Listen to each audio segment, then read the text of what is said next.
Hi, students, let's get started with the subject Contemporary India 2, Geography, Chapter 6. Manufacturing Industries. On the occasion of Diwali, Harish went to a market with his parents. They purchased shoes and clothes for him. His mother purchased utensils, sugar, tea and diyas, earthen lamps. Harish observed that the shops in the market were flooded with items for sale. He wondered how so many items could be made in such large quantities. His father explained that shoes, clothes, sugar, etc. are manufactured by machines in large industries. Some utensils are manufactured in small industries, while items like diyas are made by individual artisans in household industry. Do you have some ideas about these industries? Production of goods in large quantities after processing from raw materials to more valuable products is called manufacturing. Do you know that paper is manufactured from wood, sugar from sugarcane, iron and steel from iron ore, and aluminium from bauxite? Do you also know that some types of clothes are manufactured from yarn, which itself is an industrial product? People employed in the secondary activities manufacture the primary materials into finished goods. The workers employed in steel factories, car, breweries, textile industries, bakeries, etc. fall into this category. Some people are employed in providing services. In this chapter, we are mainly concerned with manufacturing industries which fall in the secondary sector. The economic strength of a country is measured by the development of manufacturing industries. Importance of manufacturing. Manufacturing sector is considered the backbone of development in general and economic development in particular, mainly because manufacturing industries not only help in modernizing agriculture, which forms the backbone of our economy, they also reduce the heavy dependence of people on agricultural income by providing them jobs in secondary and tertiary sectors. Industrial development is a precondition for eradication of unemployment and poverty from our country. This was the main philosophy behind public sector industries and joint sector ventures in India. It was also aimed at bringing down regional disparities by establishing industries in tribal and backward areas. Export of manufactured goods expands trade and commerce and brings in much needed foreign exchange. Countries that transform their raw materials into a wide variety of finished goods of higher value are prosperous. India's prosperity lies in increasing and diversifying its manufacturing industries as quickly as possible. Agriculture and industry are not exclusive of each other. They move hand in hand. For instance, the agro-industries in India have given a major boost to agriculture by raising its productivity. They depend on the latter for raw materials and sell their products such as irrigation pumps, fertilizers, insecticides, pesticides, plastic and PVC pipes, machines and tools, etc. to the farmers. Thus, development and competitiveness of manufacturing industry has not only assisted agriculturists in increasing their production but also made the production processes very efficient.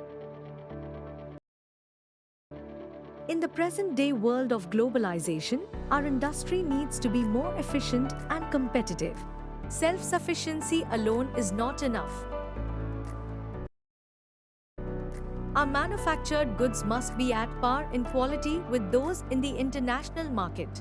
Only then will we be able to compete in the international market. Classification of industries. List the various manufactured products you use in your daily life such as transistors, electric bulbs, vegetable oil, cement, glassware, petrol, matches, scooters, automobiles, medicines and so on. If we classify the various industries based on a particular criterion, then we would be able to understand their manufacturing better. Industries may be classified as follows. On the basis of source of raw materials used, times agro-based, cotton, woolen, jute, silk, textile, rubber and sugar, tea, coffee, edible oil.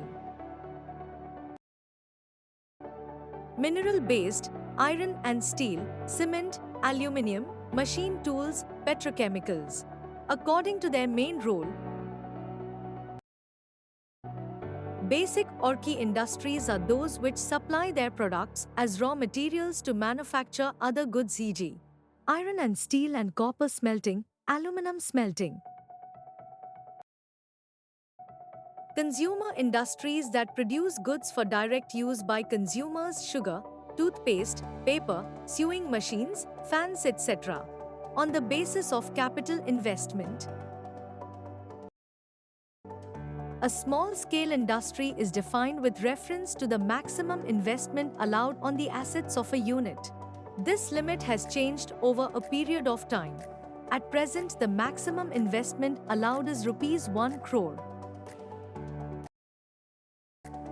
On the basis of ownership, times public sector, owned and operated by government agencies, BHEL, SAIL, etc. Private sector industries owned and operated by individuals or a group of individuals: TISCO, Bajaj Auto Limited, Dabur Industries. Joint sector industries which are jointly run by the state and individuals or a group of individuals. Oil India Ltd. Oil is jointly owned by public and private sector. Cooperative sector industries are owned and operated by the producers or suppliers of raw materials, workers, or both. They pool in the resources and share the profits or losses proportionately. Such examples are the sugar industry in Maharashtra, the coal industry in Kerala. Based on the bulk and weight of raw material and finished goods, times heavy industries such as iron and steel. Light industries that use light raw materials and produce light goods such as electrical goods industries. Activity: classify the following into two groups on the basis of bulk and weight of raw material and finished goods. I. Oil. Knitting needles. 3. Brassware. 4. Fuse wires. Watches. Sewing machines. 7. Shipbuilding. 8. Electric bulbs. Paint brushes. Kiss Smiley Automobiles. Agro-based industries: cotton, jute, silk, woolen textiles, sugar and edible oil, etc. Industries are based on agricultural raw materials. 6.1 Value addition in the textile industry. Textile industry.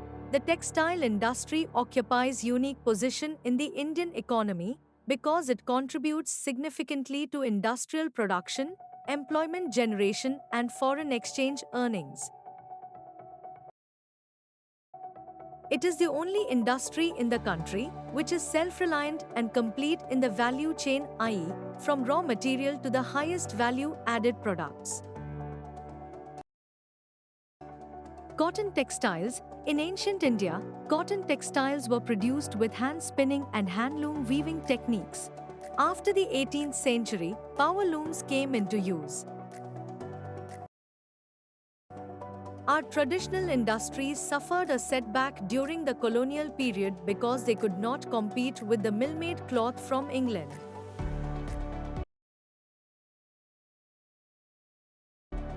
The first successful textile mill was established in Mumbai in 1854. The two world wars were fought in Europe. India was a British colony. There was a demand for cloth in UK. Hence, they gave a boost to the development of the cotton textile industry. In the early years, the cotton textile industry was concentrated in the cotton growing belt of Maharashtra and Gujarat. Availability of raw cotton, market, transport including accessible port facilities, labor, moist climate, etc., contributed towards its localization. This industry has close links with agriculture and provides a living to farmers, cotton boll pluckers and workers engaged in ginning, spinning, weaving, dyeing, designing, packaging, tailoring and sewing. The industry by creating demands supports many other industries such as chemicals and dyes, packaging materials and engineering works. While spinning continues to be centralized in Maharashtra, Gujarat and Tamil Nadu, weaving is highly decentralized to provide scope for incorporating traditional skills and designs of weaving in cotton, silk, zari, embroidery, etc. India has world-class production in spinning, but weaving supplies low quality of fabric as it cannot use much of the high-quality yarn produced in the country. Weaving is done by handloom, powerloom and in mills. The handspun khadi provides large-scale employment to weavers in their homes as a cottage industry. Why did Mahatma Gandhi lay emphasis on spinning yarn and weaving khadi? Why is it important for our country to keep the mill sector loomage lower than power loom and handloom? Jute textiles. India is the largest producer of raw jute and jute goods and stands at second place as an exporter after Bangladesh. Most of the mills are located in West Bengal, mainly along the banks of the Hooghly River, in a narrow belt. The first jute mill was set up near Kolkata in 1855 at Risra. After partition in 1947, the jute mills remained in India but 3/4 of the jute producing area went to Bangladesh, erstwhile East Pakistan. India, distribution of cotton, woolen and silk industries. Factors responsible for their location in the Hooghly Basin are proximity of the jute-producing areas, inexpensive water transport, supported by a good network of railways, roadways, and waterways to facilitate movement of raw material to the mills, abundant water for processing raw jute, cheap labor from West Bengal and adjoining states of Bihar, Odisha and Uttar Pradesh. Kolkata as a large urban center provides banking, insurance and port facilities for export of jute goods. Sugar industry. India stands second as a world producer of sugar but occupies the first place in the production of gur and khandasari. The raw material used in this industry is bulky, and in haulage its sucrose content reduces. The mills are located in Uttar Pradesh, Bihar, Maharashtra, Karnataka, Tamil Nadu, Andhra Pradesh, Gujarat, Punjab, Haryana and Madhya Pradesh. 60% mills are in Uttar Pradesh and Bihar. This industry is seasonal in nature, so it is ideally suited to the cooperative sector. Can you explain why this is so? In recent years, there is a tendency for the mills to shift and concentrate in the southern and western states, especially in Maharashtra. This is because the cane produced here has a higher sucrose content. The cooler climate also ensures a longer crushing season. Moreover, the cooperatives are more successful in these states. Mineral-based industries that use minerals and metals as raw materials are called mineral-based industries. Can you name some industries that would fall in this category? Iron and steel industry.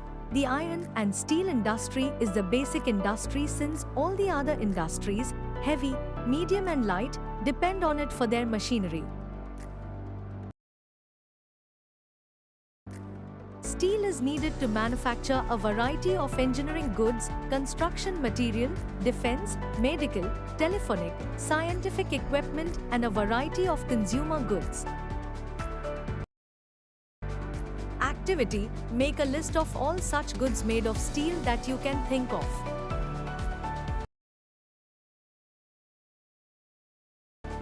Production and consumption of steel is often regarded as the index of a country's development. Iron and steel is a heavy industry because all the raw materials as well as finished goods are heavy and bulky, entailing heavy transportation costs.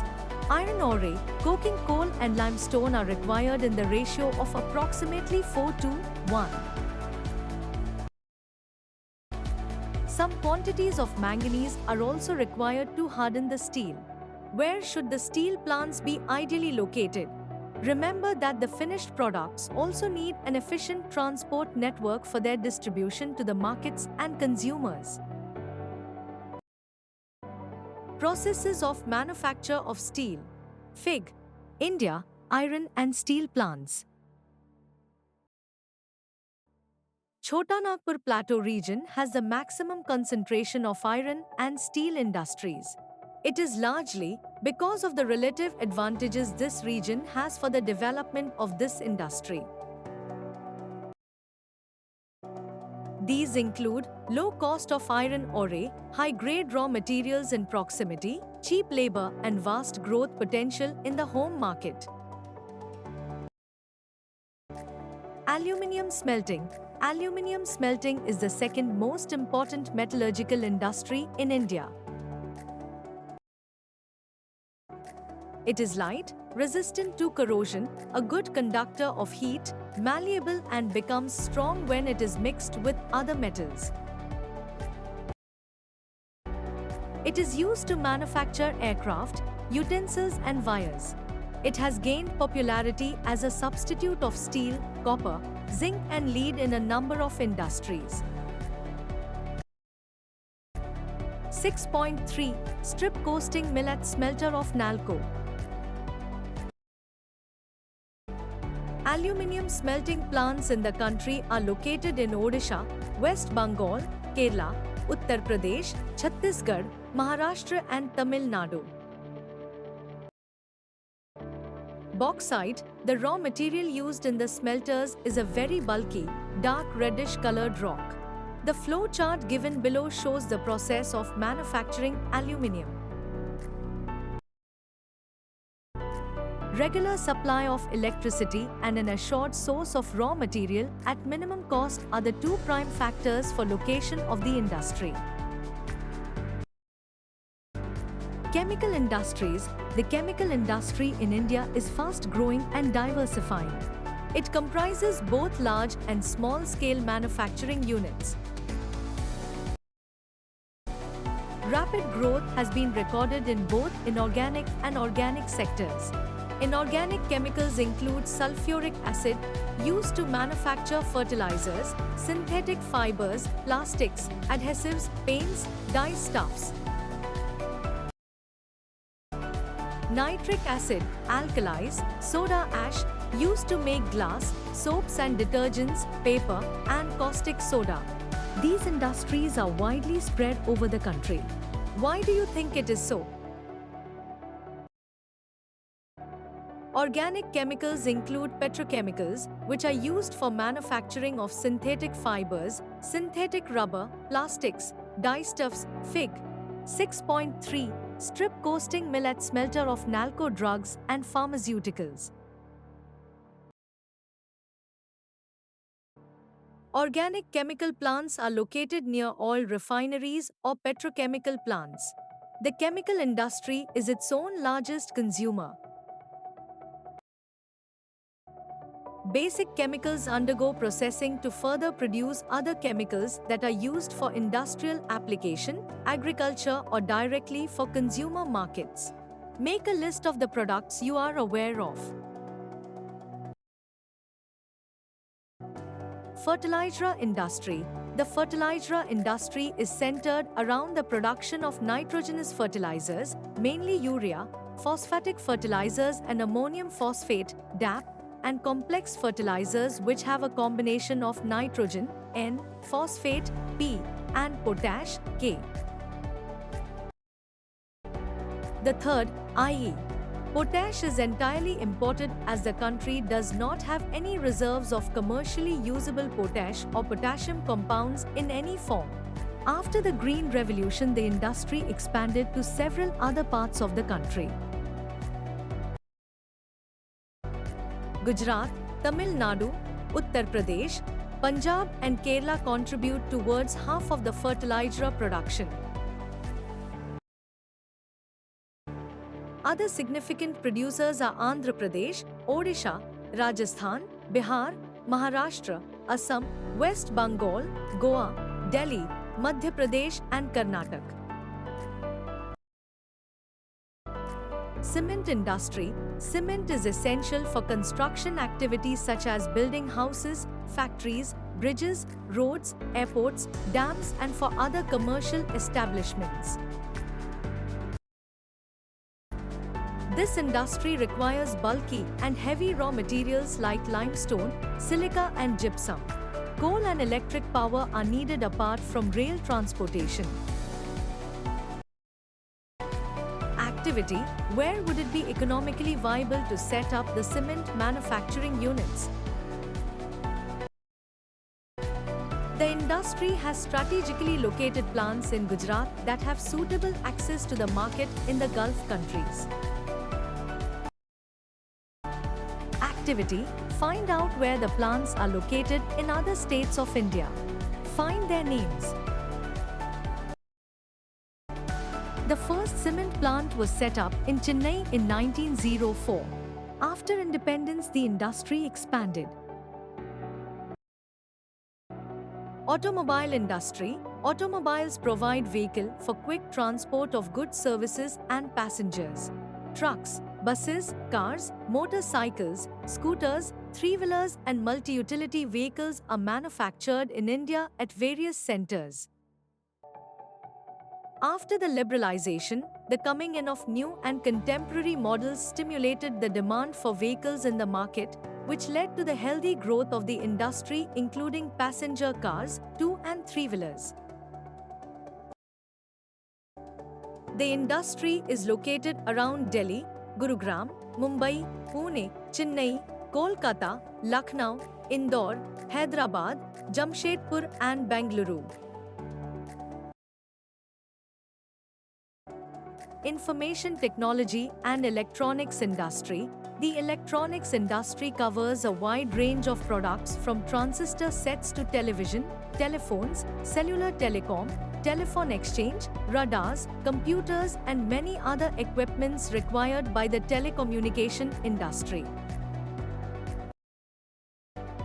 Bengaluru has emerged as the electronic capital of India. Other important centers for electronic goods are Mumbai, Delhi, Hyderabad, Pune, Chennai, Kolkata, Lucknow and Coimbatore.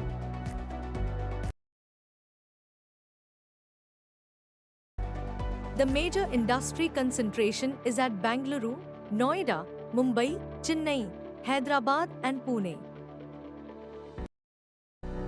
A major impact of this industry has been on employment generation.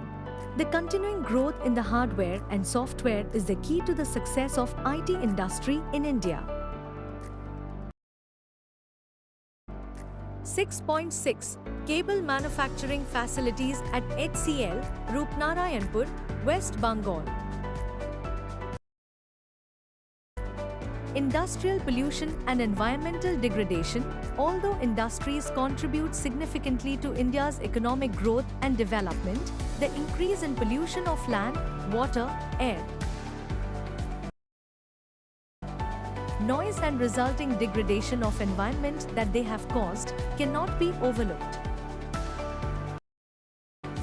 Industries are responsible for 4 types of pollution: A. Air, B. Water, land, D. Noise. The polluting industries also include thermal power plants. Air pollution is caused by the presence of high proportion of undesirable gases such as sulfur dioxide and carbon monoxide. Airborne particulate materials contain both solid and liquid particles like dust, sprays, mist and smoke.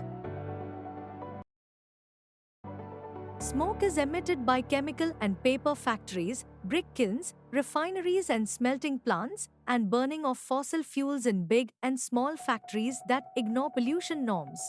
Toxic gas leaks can be very hazardous with long-term effects. Are you aware of the Bhopal gas tragedy that occurred?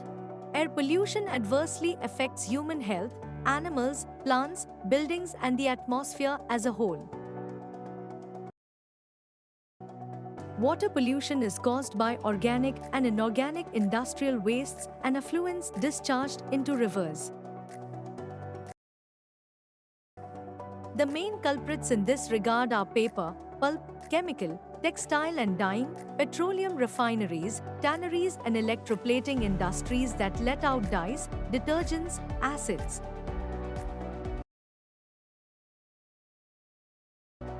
Salts and heavy metals like lead and mercury, pesticides, fertilizers, synthetic chemicals with carbon, plastics and rubber, etc. into the water bodies. Fly ash, phosphogypsum and iron and steel slags are the major solid wastes in India. Thermal pollution of water occurs when hot water from factories and thermal plants is drained into rivers and ponds before cooling. What would be the effect on aquatic life? Wastes from nuclear power plants, nuclear and weapon production facilities cause cancers, birth defects and miscarriages. Soil and water pollution are closely related. Dumping of wastes, especially glass, harmful chemicals, industrial effluents, packaging, salts and garbage renders the soil useless. Rainwater percolates to the soil carrying the pollutants to the ground, and the groundwater also gets contaminated. Noise pollution not only results in irritation and anger, it can also cause hearing impairment, increased heart rate and blood pressure among other physiological effects. Unwanted sound is an irritant and a source of stress. Industrial and construction activities, machinery, factory equipment, generators, saws and pneumatic and electric drills also make a lot of noise. Control of environmental degradation. Every liter of wastewater discharged by our industry pollutes 8 times the quantity of freshwater. How can the industrial pollution of fresh water be reduced? Some suggestions are: I. Minimizing used water for processing by reusing and recycling it in 2 or more successive stages. Harvesting of rainwater to meet water requirements.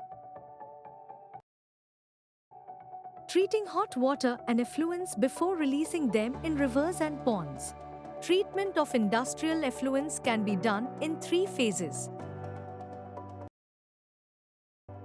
Primary treatment by mechanical means. This involves screening, grinding, flocculation and sedimentation. Secondary treatment by biological process. Tertiary treatment by biological, chemical and physical processes.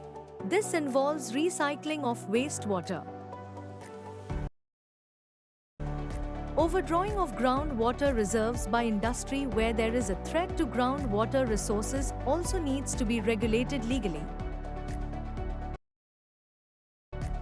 Particulate matter in the air can be reduced by fitting smokestacks to factories with electrostatic precipitators, fabric filters, scrubbers, and inertial separators.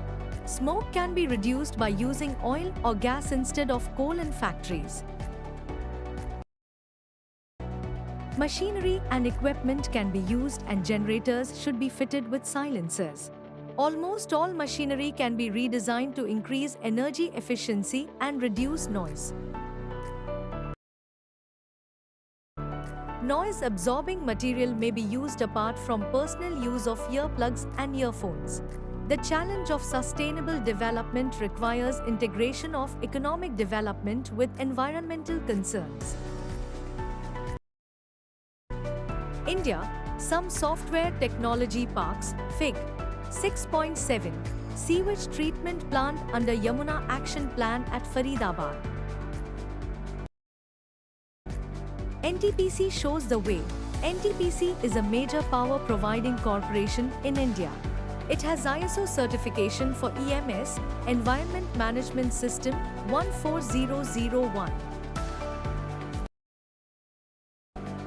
The corporation has a proactive approach for preserving the natural environment and resources like water, oil and gas and fuels in places where it is setting up power plants. This has been possible through a. Optimum utilization of equipment, adopting latest techniques and upgrading existing equipment. Minimizing waste generation by maximizing ash utilization. Providing green belts for nurturing ecological balance and addressing the question of special purpose vehicles for afforestation. Reducing environmental pollution through ash pond management, ash water recycling system and liquid waste management. Ecological monitoring, reviews and online database management for all its power stations. EC 6.8 Ramagundam plant. Thanks for watching.